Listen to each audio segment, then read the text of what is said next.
Hello everyone. तो इस video के साथ हम लोग आ गए हैं आईएस कोड के 21 डेज़ के फोर्थ डे पर। हमने अभी तक सीमेंट, कंक्रीट और एग्रीगेट से रिलेटेड, स्टोन से रिलेटेड जितने भी इंपॉर्टेंट आईएस कोड्स थे उसको फिनिश कर लिया है। तो इस वीडियो के साथ हम लोग बात करने वाले हैं आरसीसी एंड स्टील के जो इंपॉर्टेंट आईएस कोड्स हैं उनके बारे में। जैसा कि मैंने पिछले सेशन बताया था कि हम लोग एक लिस्ट तैयार कर रहे हैं और 7 से 8 दिन में जितने भी सिविल इंजीनियरिंग के इंपॉर्टेंट आईएस कोड हैं उनकी लिस्टिंग हो जाएगी। उसके बाद हम लोग टॉपिक स्पेसिफिक जाने वाले हैं। वीडियो को एंड तक जरूर देखिएगा। आपको जो भी वीडियो में अच्छा लगता है, खराब लगता है, कमेंट सेक्शन खुला हुआ है, अपने राय जरूर शेयर करिएगा। ओके, तो चलिए स्टार्ट करते हैं तेज़ी से। सबसे पहले हम आरसीसी के इंपॉर्टेंट आईएस कोड की बात करते हैं। तो अब आईएस कोड की यहाँ पे बात करें तो यहाँ पे क्या आएगा, सबसे पहले आपका आईएस कोड आएगा IS 456। ओके, IS 456 की अगर हम बात कर लें यहाँ पर, तो IS 456 क्या बताता है आपको, तो IS 456 बताता है आपको कि रेनफोर्स्ड और प्लेन कंक्रीट के लिए अगर आपको जो भी प्रैक्टिस करनी है, ये सारी प्रैक्टिस क्या होगी, इसी आईएस कोड के अंडर में लिखी है। और कहा भी जाता है कि सिविल इंजीनियर के लिए सबसे इंपॉर्टेंट आईएस कोड जो है वह आईएस कोड कौन सा है, वह आईएस कोड आपका IS 456 है।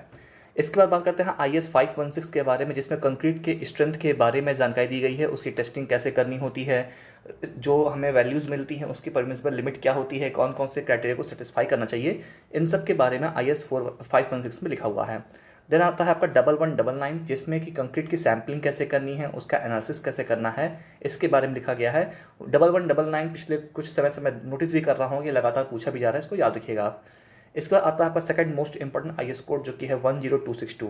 इसमें आपके कंक्रीट के मिक्स डिज़ाइनिंग के बारे में मेंशन किया गया है। आपने पढ़ा भी होगा कि M25 तक की जो कंक्रीट होते हैं उनका रेशियो सर्टेन है, लेकिन M25 से ऊपर जैसे ही आप जाएंगे 30, 35, 40, तो उसमें रेशियो जो होता है सीमेंट, सैंड और कोर्स एग्रीगेट का, वो सर्टेन नहीं होता है। उसको हम लोग अपनी ज़रूरत के हिसाब से एक सर्टेन रूल को फॉलो करते हुए मिक्स डिज़ाइन तैयार करते हैं। तो वह मिक्स डिज़ाइन 10262 में मेंशन किया गया है।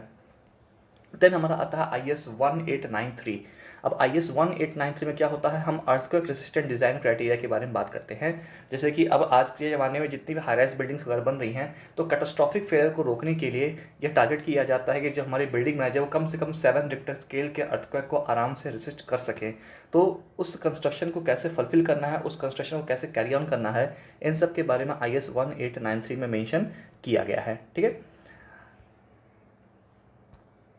नेक्स्ट बात है हमारा, नेक्स्ट है हमारा IS 1893 पार्ट 1। अब ये 1893 का ही एक्सटेंशन है, और इस एक्सटेंशन में क्या लिखा गया है, इस एक्सटेंशन में आपको बताया गया है कि कौन कौन से ऐसे सिस्मिक जोन हैं जिनमें खतरा सीवियर है। जैसे कि कुछ जोन ऐसे थे, आपको पता भी होगा कि पृथ्वी को टोटल 5 जोन में बांटा गया है अर्थक्वेक के मतलब कि कैसे सिवियरिटी के हिसाब से, गंभीरता के हिसाब से।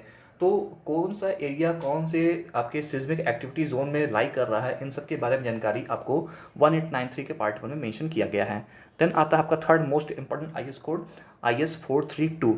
यह माइल्ड स्टील और मीडियम टेंसाइल स्टील के जितने भी स्पेसिफिकेशंस हैं उन सब के बारे में लिस्टिंग जो भी लिखी गई है वो 432 में लिखी गई है। देन आता है आपका IS 1786। इसमें HYSD बार और वायर, ठीक है, आपको पता होगा हाई यील्ड स्ट्रेंथ डिफॉर्म बार, HYSD बार, जो कि FE 415, FE 500 और FE 600 यूज़ किया जाता है जनरली हम लोग के देश में।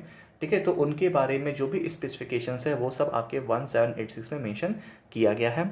देन आता है आपका पार्ट 9, जो है आपका आईएस कोड जो कि प्री स्ट्रेस कंक्रीट से डील करता है। ठीक है, अब प्री स्ट्रेस कंक्रीट क्या होता है, तो यह एक ऐसा कंक्रीट होता है जिसमें लोड लगने से पहले ही हम लोग इसमें स्ट्रेस प्रोड्यूस कर देते हैं, ताकि लोड लगने पे आपका किसी भी तरह का क्रैक पैदा ना हो। एक तरह से जो स्ट्रेस होते हैं वो एक दूसरे को नलीफाई कर देते हैं। और देन आता है हमारा fourth most important IS code, जो कि है IS 800। और यह स्टील के जनरल कंस्ट्रक्शन प्रैक्टिस के बारे में आपको बताता है कि अगर आप स्टील स्ट्रक्चर की डिजाइनिंग कर रहे हैं तो कौन कौन से नॉमेनक्लेचर हैं, कौन कौन से रूल्स हैं, कौन कौन से स्पेसिफिकेशंस हैं, कौन कौन से वो लिमिट्स हैं जिन सबको हमको फॉलो करना चाहिए। इन सब के बारे में आपका IS 800 में लिखा गया है। बीटेक में आपने 456, 10262 और 800 ये तीनों जरूर पढ़ा होगा। नेक्स्ट आता है हमारा SP 6 1964। अब जहाँ पे भी SP लिखा है ना, तो SP आपका एक तरह से हैंडबुक है। हैंडबुक एक तरह से आपके जो जब आप जॉब करते हो या जब आप कंस्ट्रक्शन की फील्ड में उतर चुके होते हो, तो ये आपको असिस्ट करने का काम करता है। ठीक है, तो इसमें बहुत सारे पार्ट हैं। जैसे यहाँ पे हम SP 6 1964 की बात करते हैं, जिसमें पार्ट 1 की अगर बात किया तो स्ट्रक्चर इंजीनियर के हैंडबुक की बात करता है, जो कि क्या है, ये स्टील के सेक्शंस के बारे में बात करता है। स्टील सेक्शन आपने पढ़ा होंगे कि हम लोग स्टील में रोल्ड सेक्शन यूज़ करते हैं। रोल्ड सेक्शन क्या होते हैं, जो कि माइल्ड स्टील की रोलिंग के हेल्प से बनाया जाता है। I section, C section, T section, L section. तो ये सब जो स्टील के सेक्शंस होते हैं इनके बारे में 1964 में पार्ट 1 में SP6 में मेंशन किया गया था। देन आता है आपका SP6 1962 पार्ट 2। यह भी आपका हैंडबुक है जो कि स्टील के बीम और प्लेट गर्डर के बारे में आपको इन्फॉर्मेशन देता है और उसके रूल्स एंड रेगुलेशंस के बारे में आपको बताता है। देन आता है SP6 पार्ट 3। इसमें आपके स्टील के कॉलम्स और स्ट्रट्स के बारे में जानकारी दिया जाता है। देन आता है आपका पार्ट 4 जो कि आपका हाई फ्रिक्शन ग्रिप बोल्ट के बारे में जो भी जानकारी वो आपको देता है। आपने बोल्ट्स पढ़ा होगा, एक होता है आपका ब्लैक बोल्ट या नेमली ऑर्डिनरी बोल्ट, ठीक है, और एक होता है आपका फ्रिक्शन बोल्ट जिसमें फ्रिक्शन के हेल्प से आपका लोड का ट्रांसफर होता है। तो जो फ्रिक्शन बोल्ट होता है जिसको हम लोग स्लिप क्रिटिकल बोल्ट भी कहते हैं, तो उन सब के बारे में जानकारी आपके SP6 1969 पार्ट 4 में दिया गया है।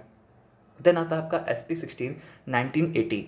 अब इसमें क्या है, इसमें आपका रेनफोर्स कंक्रीट में अगर आप इसको यूज़ कर रहे हैं, रेनफोर्स कंक्रीट में जब आप स्टील यूज़ करते हैं तो कौन कौन से एड्स हैं, एड्स मतलब क्या होता है, एक तरह से हम सावधानी कौन सी बरतते हैं, तो इन सब सावधानी और सेफ्टी मेजर्स के बारे में SP16 में मेंशन किया गया है। ये भी आपने अपने बीटेक में पढ़ा होगा। इसमें आपने कॉलम की डिज़ाइनिंग के लिए जो कॉलम्स के स्टील स्ट्रक्चर में जो कॉलम पढ़ते हैं आप, तो वहाँ के आपके कर्व्स वगैरह भी SP16 में मेंशन किए गए हैं। और लास्ट है आपका SP34 जो कि आपका कंक्रीट रेनफोर्समेंट और स्टील की डिटेलिंग के बारे में आपको जानकारी देता है, एक तरह से असिस्टेंस के तौर पे हैंडबुक के रूप में आपको दिया जाता है। तो ये है आपके RCC और स्टील के IS कोर्स, जिसको मैंने थोड़ा सा तेज़ी से कवर किया है क्योंकि लेक्चर लंबा रखने का कोई मतलब नहीं बनता है। बाकी अगले सेशन में हम लोग ब्रिक या टाइल्स पर आएंगे, ठीक है। लगातार 4 दिन हो चुके हैं, सपोर्ट ना रखिए। वीडियो अच्छी लगती है लाइक करिए, चैनल को सब्सक्राइब करिए, जितना हो सके उसको शेयर करिए। बाकी अगर आप हमारे ऑनलाइन कोर्सेज को परचेस करना चाहते हैं, डिस्क्रिप्शन में जा सकते हैं। आपको बहुत ही नॉमिनल प्राइस में SSC JEE और जितने भी इंडिया में JEE एग्ज़ाम्स होते हैं उनसे रिलेटेड आपको बहुत ही एफिशिएंट और क्वालिटी वाइज वीडियोज़ मिल जाएंगे। लास्ट तक बने रहने के लिए thank you. God bless you.